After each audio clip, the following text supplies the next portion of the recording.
Kia ora koutou katoa, kei te mihi au ki a koutou. Ko tainui te waka, ko haura ki te iwi, Ngāti Tamatera, Ngāti Maru, Ngāti Kiriwira, Ngā Hapu. Kia ora everybody, and for the people that are not nurses in the room, I'm apologising in advance if we talk about nursing lingo and language that perhaps maybe isn't particularly well understood, but I suspect that the cross-pollination of ideas that's going on between education and in this case an applied approach to the Āpōpō is really useful. Just very quickly, what's happened to my pictures? It's one of those things. Oh shucks. That's why it's good to have people in the room. Manukura or Āpōpō is a Ministry of Health funded workforce development program, started off in 2009. We just had our contract renewed for another couple of years, and so for us it's really been a good opportunity to look at how do we articulate or get Māori nurses and midwives to articulate what they're doing in terms of their practice.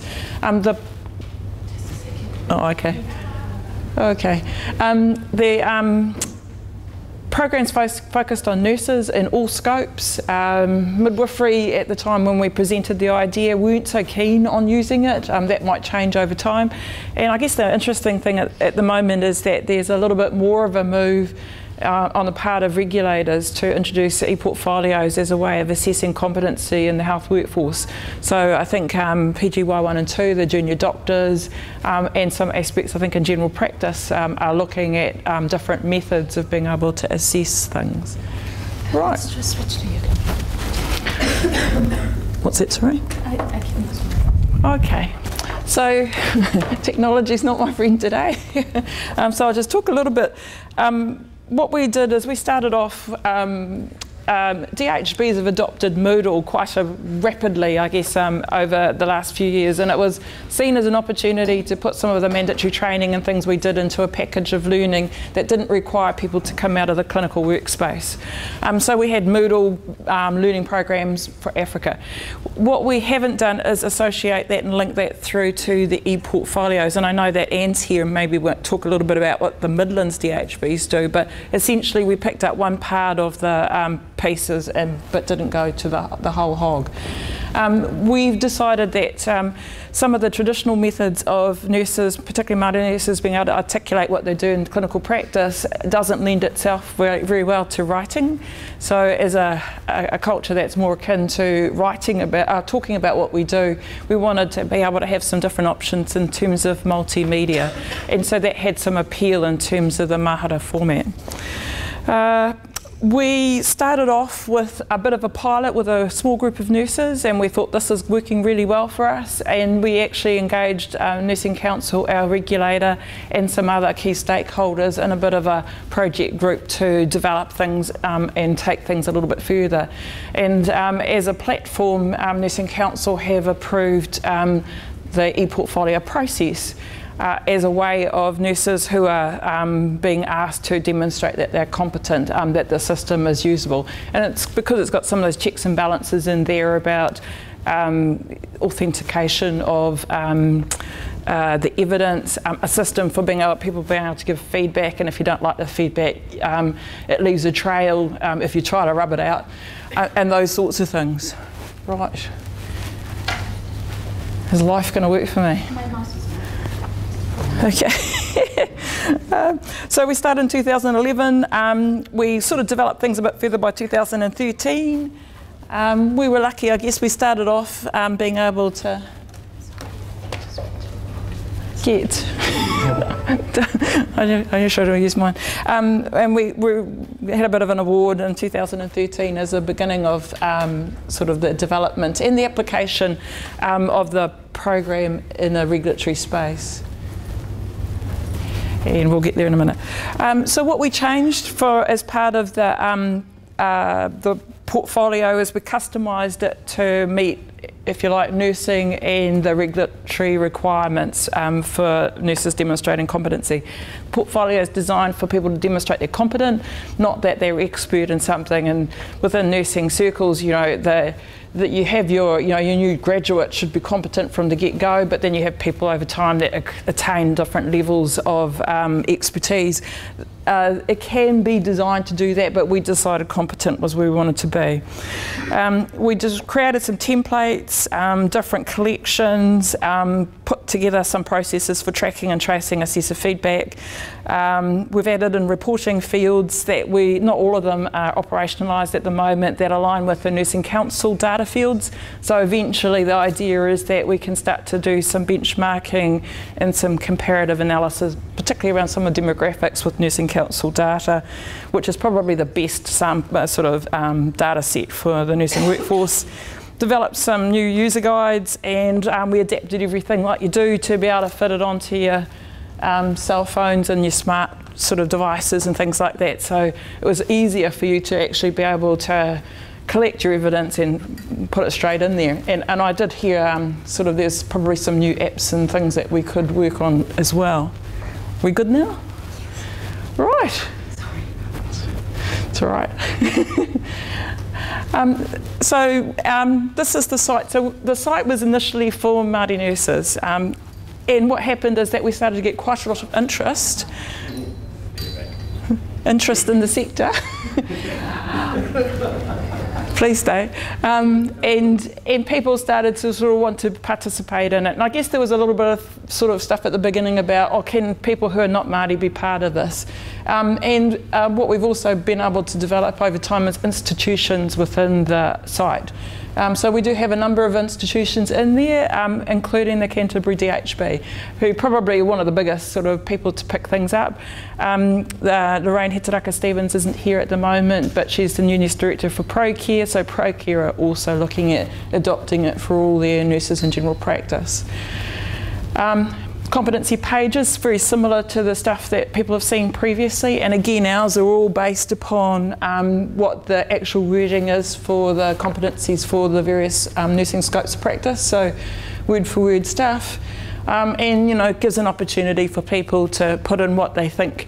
And one of the things that's quite different for people is that the assumption is that it takes a long time to do a portfolio, and for the nurses in the room we've had to assess these great big mountains and truckloads of volumes of paper.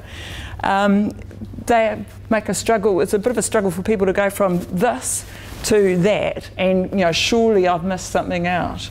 And I think we've tried to kind of convince people actually you can save time, and this task that you postpone and take days off to complete doesn't need to be like that. Shouldn't be an assignment, should be something that's relatively simple to do. So what we've got at the moment, our site, the Manukura site, is the national site, if you like. We would prefer that we become an institution in a national platform. At the moment I'm the national administrator, and I have to confess I'm not very good at it. I really suck at getting people's passwords changed and things like that. So there's a whole lot of that administrative stuff, which is probably everyone's got sort of different ways of managing that. But the main thing is about how do we get more people engaged in it and get a different system that's a little bit more comprehensive. So at the moment, also the program has been the only funding that's gone into the investment so far has been from our program.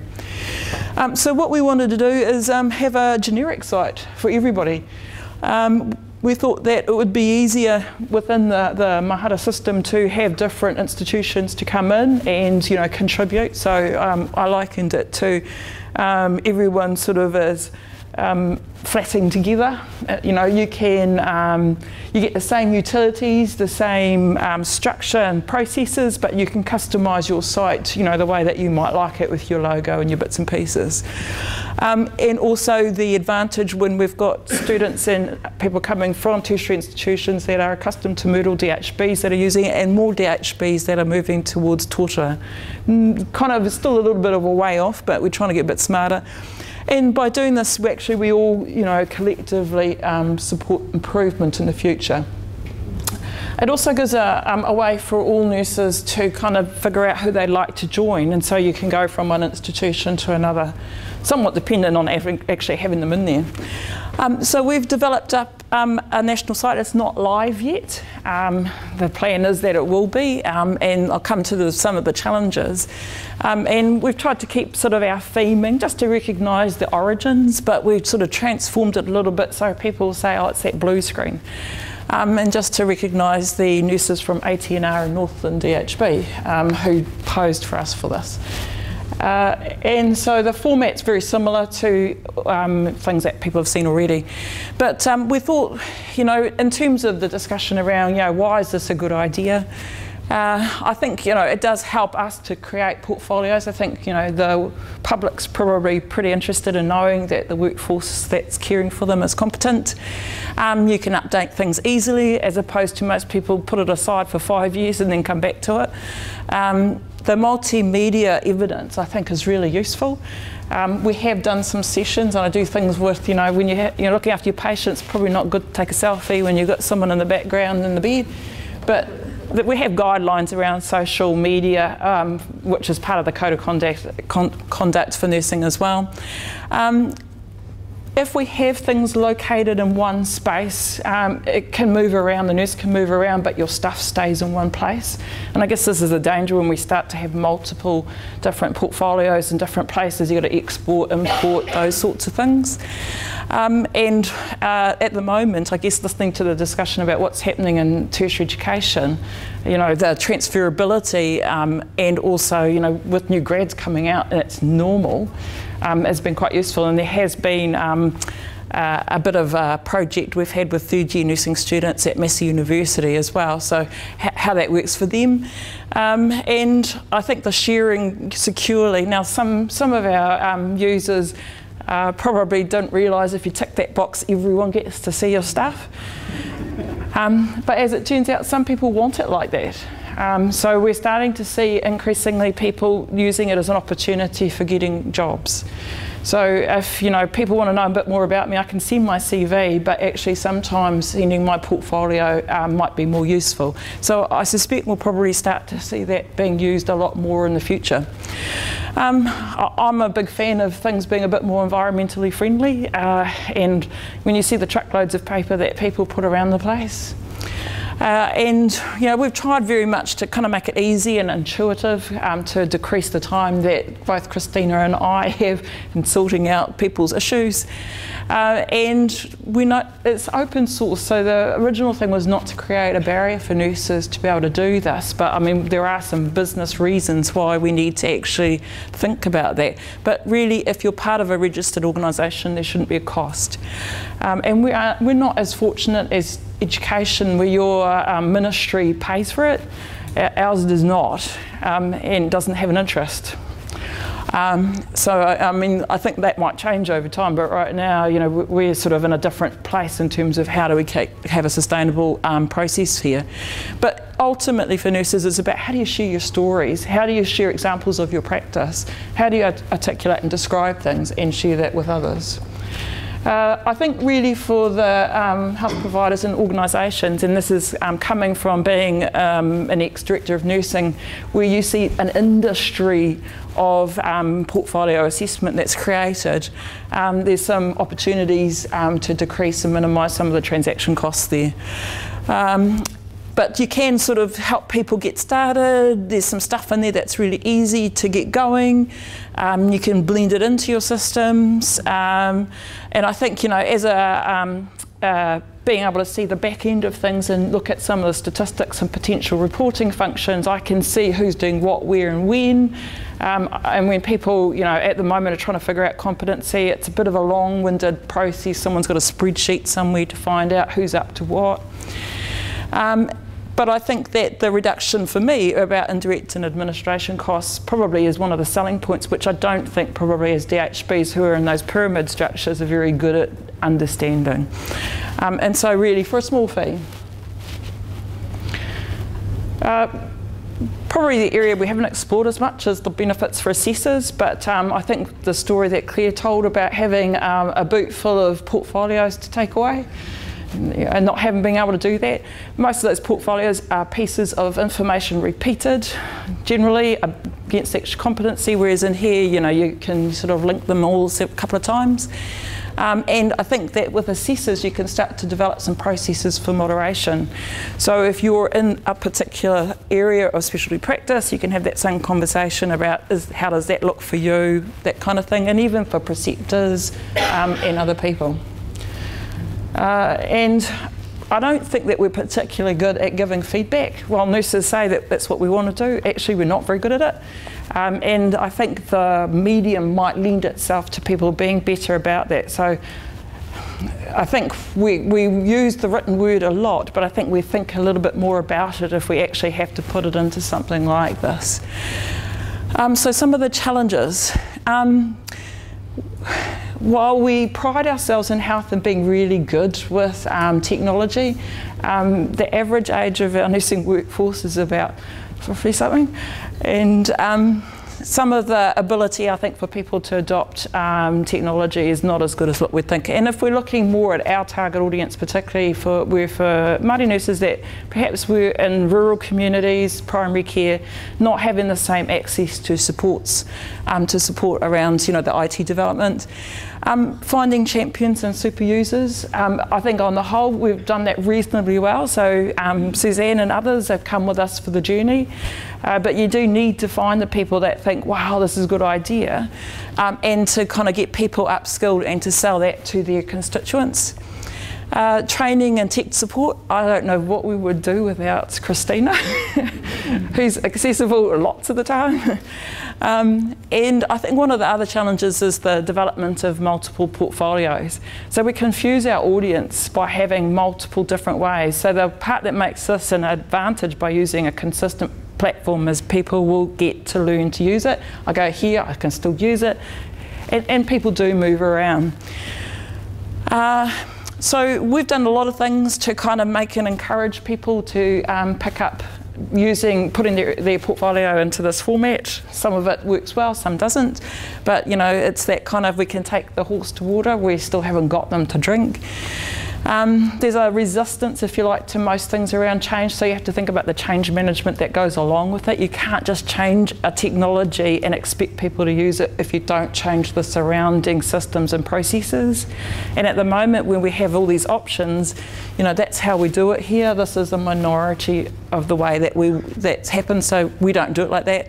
And there is an element of even more technology. So even we're talking about e-portfolios. If you look at health portals, e-shared care, some of the things that are happening in healthcare about how do we share information across providers with different clinicians and with patients, there's actually a multitude of e-portfolios of different, e-portals of different kinds now. So it's no surprise, I guess, that we can't get it right in terms of having a consistent system when we've got so many going on. The national versus institutional side administration, we haven't got the national set up. I'd like to, and I'd like not to do it. And so for us, you know, we haven't got a mechanism, and healthcare unfortunately isn't as well connected as it ought to be. So we need to sort of think about how we might want to do that. And part of that is the leadership and governance that goes along with it.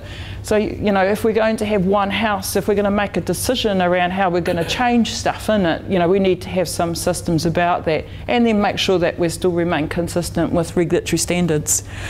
I think one of the things I've heard about is, you know, that one of the pieces of feedback was that the current programs, this is the professional development recognition programs in the various DHBs particularly, are free.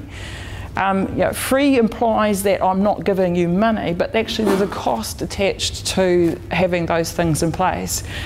We have an industry of portfolio assessment, and a lot of it takes time. So there's the nurse's time to do the portfolio, people's time to assess those sorts of things, and I think those are hidden costs. So from a business model point of view, if the Ministry of Health would just stump up and do the right thing, we wouldn't be having this conversation. But unfortunately, that's not what we've got. And so we need to find a method of sustainability for the sector. And I think listening to some of the things today, I really think we're tinkering around the edges. We're using the portfolio mostly as a place for me to store my evidence, but not necessarily for all the other functionality that could be in there. So that's the part that's exciting. So confirms for me we're in the right direction. We just need a few more people to help us to get there. And maybe some of the things that are going on in tertiary education might help us to do that. And really, so for the institutions in the room, there aren't any here, but we've sort of gone to different organisations. At the moment, we're getting adoption of the people who see the opportunity. So a few organisations have said, yep, we want to do that.